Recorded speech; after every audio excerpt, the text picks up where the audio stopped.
One king, a tiny army, and a goal to conquer the entire known world. This plan was completely unhinged, promising either total glory or a legendary fail. He packed just 30 days of supplies for a 10-year road trip, a logistics plan that would give any modern quartermaster a panic attack and a half. The Persian Empire, the undisputed heavyweight champion, saw this as a minor pest problem, not realizing the challenger was about to rewrite the entire rulebook on warfare. First move: cross the Hellespont into Asia Minor. The strategy was simple: win fast, live off the enemy's land, and send their tax revenue back home.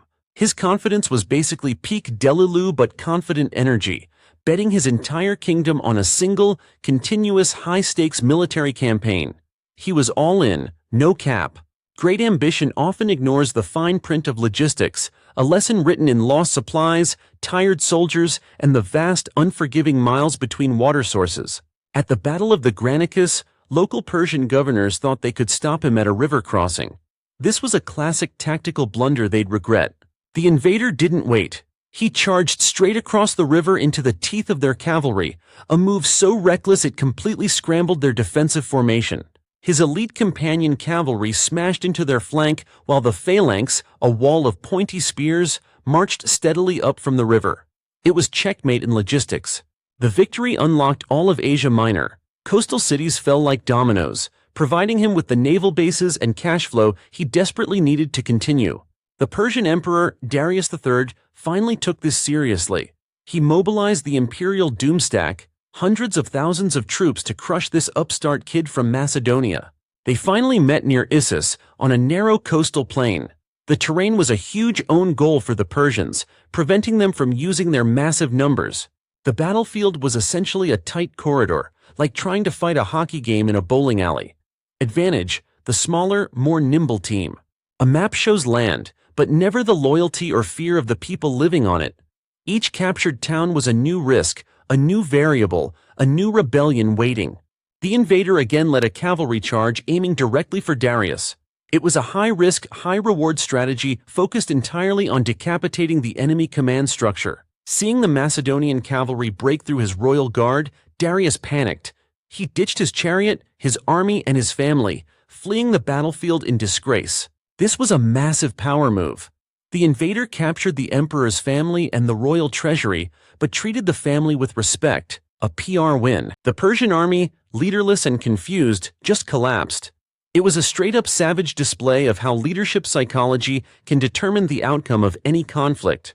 With one victory, the invader had broken the aura of Persian invincibility. The empire wasn't just big, it was brittle. And he found the cracks.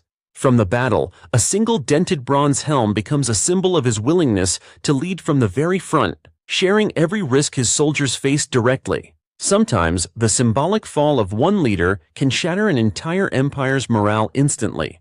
Armies are built on belief as much as they are on steel. Instead of chasing Darius, he went for the coast. The city of Tyre, on an island, refused to surrender. They thought they were safe.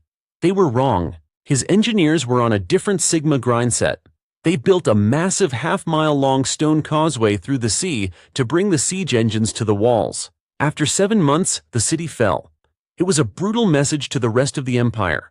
Nowhere was safe. Nothing was impossible for this army. Next stop, Egypt. Instead of fighting, they welcomed him as a liberator from Persian rule and crowned him pharaoh, which was a nice resume booster for him. He founded the city of Alexandria on the coast, a future hub of knowledge and trade. It was a brief, peaceful interlude of city planning and chill vibes. But the campaign had been going for years. His soldiers were tired, homesick, and thousands of miles from their families. The army's morale began to fray. A single letter from home, crumpled and worn, represents the emotional anchor for a soldier.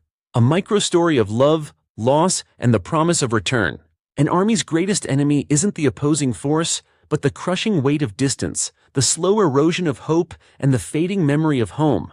Meanwhile, Darius had raised another massive army in Mesopotamia. He was ready for a final, winner-take-all showdown to decide the fate of his empire.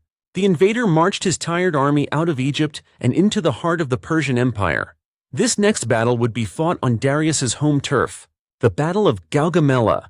Darius chose a wide, flat plain to ensure his massive numerical advantage could be fully used, with no geographic choke points to save anyone. He even had the battlefield flattened to make it perfect for his scythed chariots, the ancient world's equivalent of a terrifying, out-of-control lawnmower of doom. The invader's plan was unconventional. He angled his entire army to the right, advancing diagonally, which confused the Persians and drew them out of their prepared positions. His phalanx opened lanes for the chariots, making them useless.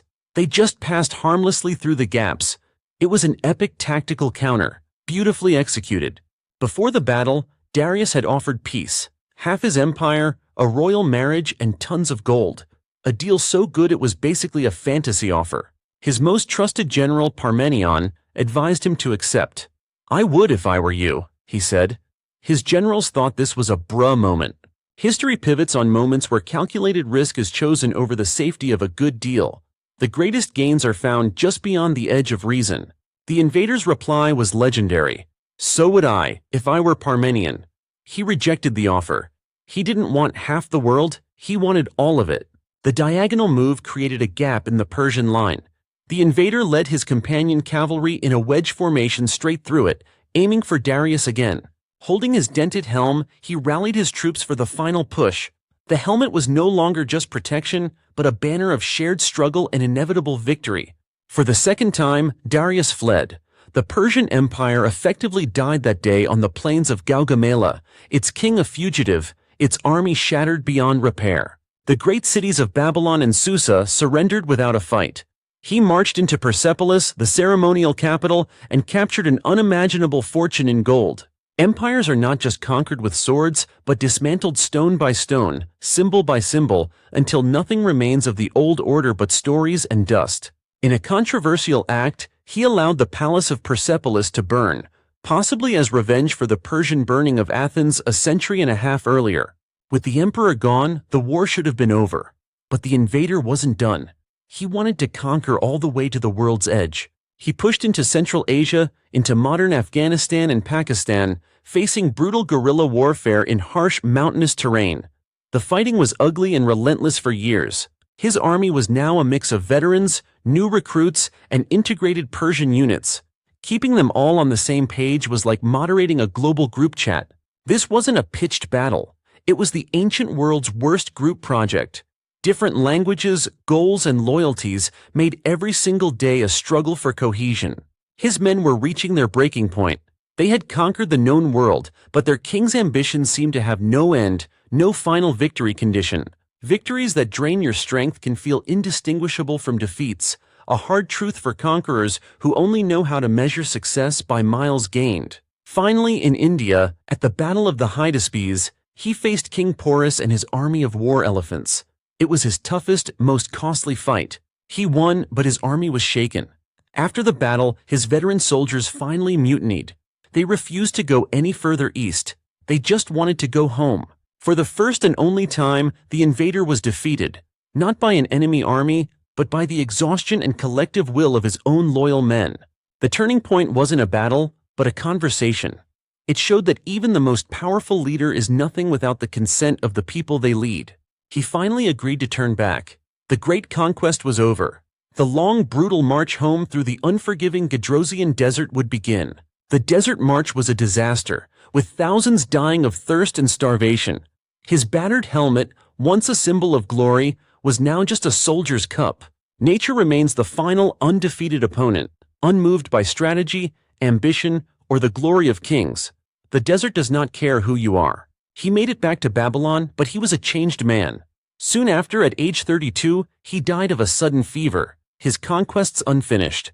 His massive, newly forged empire had only one structural support: him. The moment he was gone, his generals began fighting over the pieces like hungry wolves. Power consolidated in one person creates a vacuum the moment they are gone, proving that a legacy built on personal genius is almost impossible to sustain.